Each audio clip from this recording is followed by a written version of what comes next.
is my 5th high holidays. And I'm feeling very proud of a lot of accomplishments in the last 5 years. I feel very proud of just how many different objects I can fit onto my music stand. I spend a lot of time standing in front of one, and I like to have a lot of stuff with me when I'm leading services. And most of it has to go on the music stand because I so rarely have pockets, which is a different sermon about women's clothing. But my music stand always has at least one pen, my service outline, my notes, maybe the Mishaberach healing or Kaddish memory lists, often an iPad or a Siddur, a prayer book, or a Torah commentary book, depending on what we're doing. And I usually have lip gloss or chapstick and a pack of Listerine breath strips, and sometimes a pack of tissues and a cough drop, and occasionally a full mug of tea. And the music stands are actually, they're not that big. However, it's not the size of the music stand that is the issue. It's that some of them have a little problem. Well, actually, if we're being honest, it's a big problem. If you put too much stuff on them, they fall. Rather, they sink. With some of them, it's an immediate drop. 1 minute you can see the pages of the book that you're reading from, and the next it's 24 inches lower than it was. With others, it's gradual. It's a sneaky descent. And you don't notice that the book is getting further and further away. It's like a tire with a slow leak. So for a long time, we just lived with it. And sometimes one of the clergy would get one of the old music stands and have to keep pulling it up and offloading the weight in the middle of services. And sometimes I would come down here early enough to make sure that if I ended up with one of the music stands that would sink, I would switch it with Rabbi Black's. And then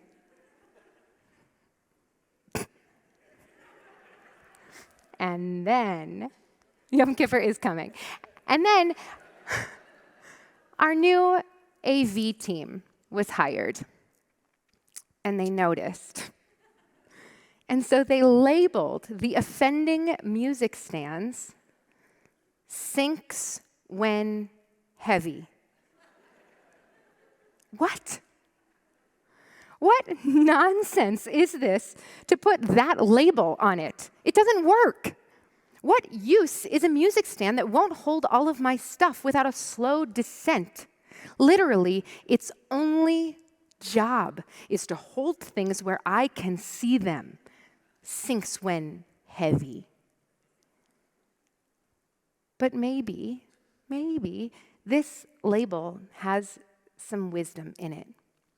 Sinks when heavy actually tells us something really important. The music stand doesn't sink all the time. You can put 6 of the 7 things that you need on it, and it does exactly what it's supposed to do. It stands. The 7th, and it's down. Well, me too. Sometimes I feel like one of these only semi-functional music stands. I hold a lot. And sometimes the things that I'm holding begin to pile up until there is a precarious stack of all of the things in life that weigh on me. And there is a moment, because there is always a moment, when I will have taken too many things onto my music stand and down it goes.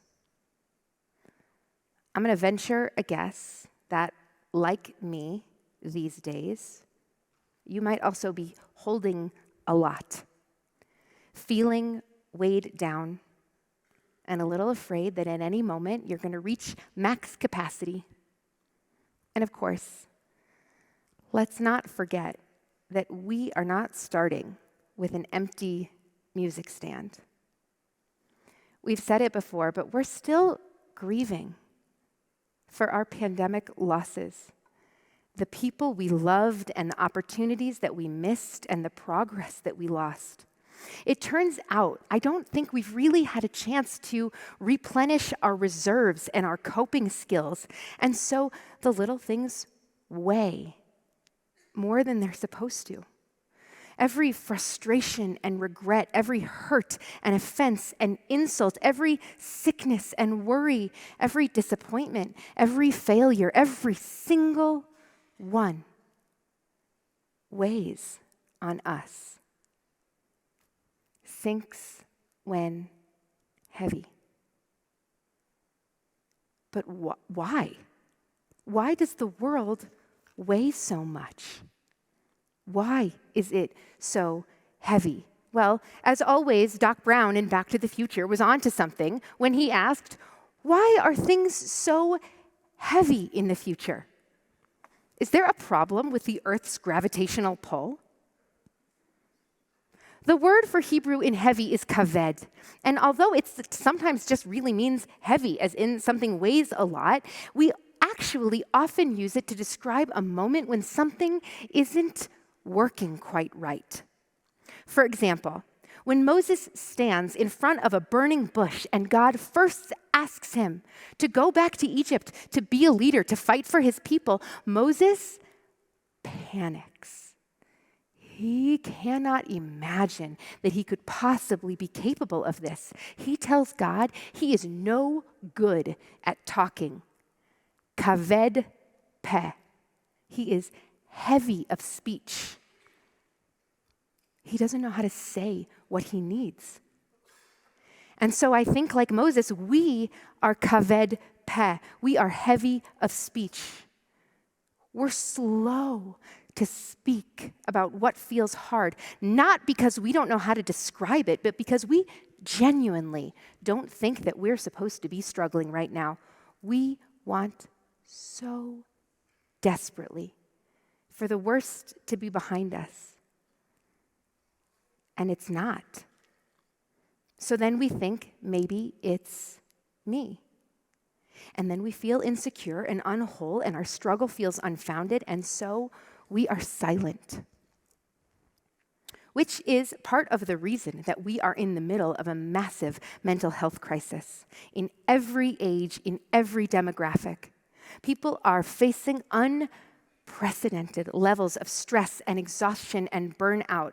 A 2021 study estimated that globally the pandemic caused an additional 53 million cases of major depression and 76 million cases of anxiety. We're hurting. And it's hard to admit it and hard to ask for help. And sometimes it's hard to get help. And so we suffer in silence. We are kaved peh. We are heavy of speech. We put our pain on the music stand because we don't know how to put it down. And then we pretend like everything is okay. A few verses later in the story, Moses finally agrees to go and try to save his people, and he returns to Egypt to free them.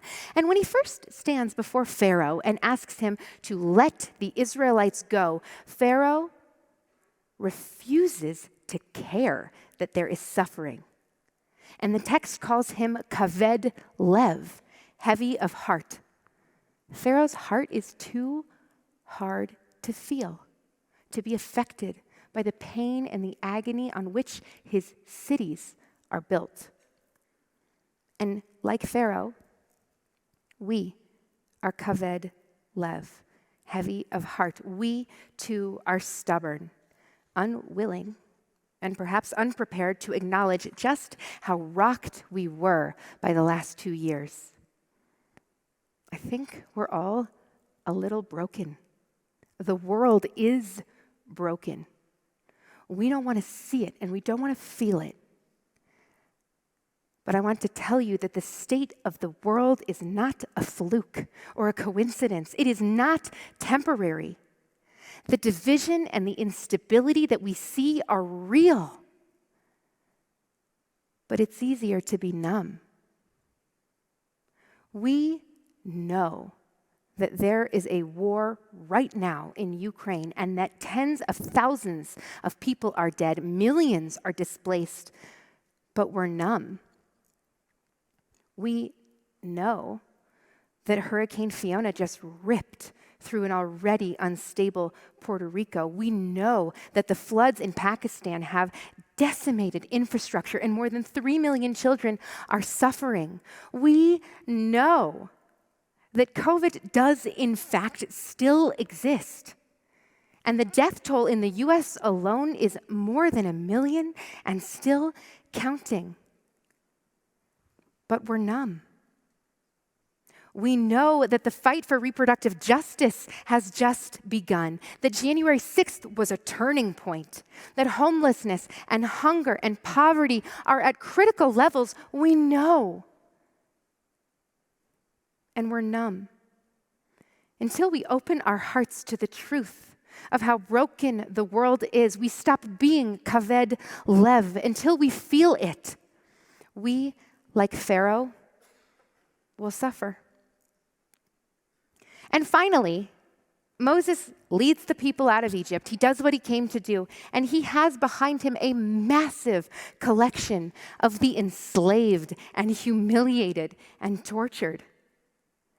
And he, on his own, has to try to make sense out of the chaos of their suffering. And so he sits in the heat of the desert all day, bending under the weight of their trauma, until he is finally told that the weight of leadership is too much to bear alone. Ki kaved mimcha. The task, it is too heavy for you. He's us, looking at the brokenness around us, looking at the hard parts of our own lives, trying to figure out how on earth we're going to fix it. And like the task of leadership in the desert, kaved mimcha, it is sometimes just too much for us to bear. We can keep trying, sitting all day in the hot sun and hoping that it just magically gets a little bit easier, a little bit lighter. But kaved mimcha, it's too heavy. Moses' speech, Pharaoh's heart, the burden of leadership, sinks when heavy. So here we are. We've got a faulty music stand and a whole lot of weight. What are we going to do? Well, like the illustrious AV team when they first noticed the problem, we've got a couple of options. We can identify the problem and slap a label on it. Sometimes just naming what's wrong makes an enormous amount of difference. At least then you know, and your expectations are real. You can put a little green label on me, and then you'll know, sinks when heavy. Alternatively, we could take some stuff off of the music stand, and if we're being honest, I've never really been that good at this one. Where else am I going to put the stuff? I already told you I don't have any pockets. So then I'm just holding all of the stuff, but I'm also trying not to drop them. We could reinforce the music stands, tape them up so that they cannot sink. But I have to tell you, I think that's what we've been doing. And that kind of temporary solution just makes things worse. While it might allow us to pile on more troubles and traumas in the short term, it doesn't address the underlying problem that we have too much weight to carry, and our music stands aren't strong enough. Turns out my job is not to tell you how to fix your music stands. You can label it, lighten it, tape it up, buy a new music stand that doesn't have this problem. What a concept. I don't know. But I also don't know what you're carrying. So I don't know what the right answer is for you. What I do know is that we can't continue to hold ourselves up by sheer force of will. Just praying that we can keep piling on our worries and our frustrations and our struggles. That's how we hurt ourselves. How we collapse or fall. That's not going to make us sink. That's going to make us snap in half. and then we can't hold anything. I also know that this is a safe place, that this community means something, that our tradition means something. And so this is a good place, and tonight is a good time to stop and rearrange your load. Maybe if we can just pause on the eve of this new year, and if only in the safety of this service, take off enough weight that we can stand up straight for a moment and breathe. We'll soon be able to pick back up some of our troubles and hold them again. But this time without as much kaved peh. It will be easier to talk about what hurts. And without kaved lev, the numbness that keeps us stubbornly separate. And without it being a kaved mimcha, too heavy for each of us alone. So I'm going to ask you now to trust me, to join me, to lay down your heaviness, your pain, and your struggles in here. Imagine right now unloading them one by one. Feel the lightness. Take a deep breath. And another. Maybe you're like me, and the more tense you get, the higher your shoulders get. So let them drop. Pull them down from around your ears. Roll out your neck. It feels good, doesn't it? To put it all down and rest. We are going to pick it back up. I promise. We can't afford not to. We have an enormous amount of work to do, and we are going to start talking about some of that work, and then we're going to do it. But we can't do it. We can't help if we're broken and exhausted and overwhelmed and sinking. So we have to rest. We can't afford not to. So let's breathe and rest and loosen the muscles that are cramped from the carrying. Just breathe and rest and ease the pain of your burden. Breathe and rest. And let go and rest. We can't afford not to.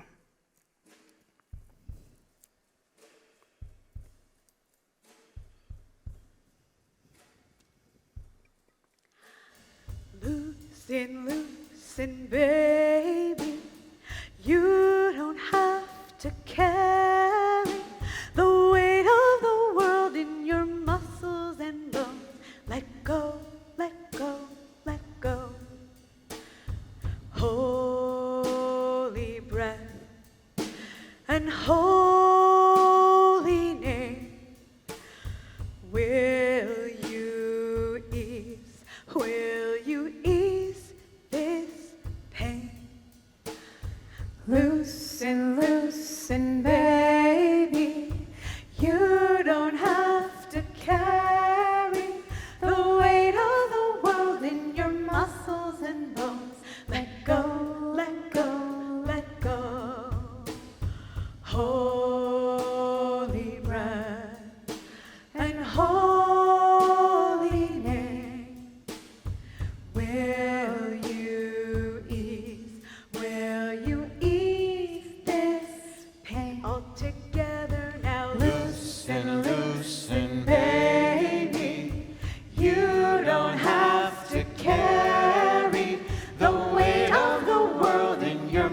muscles and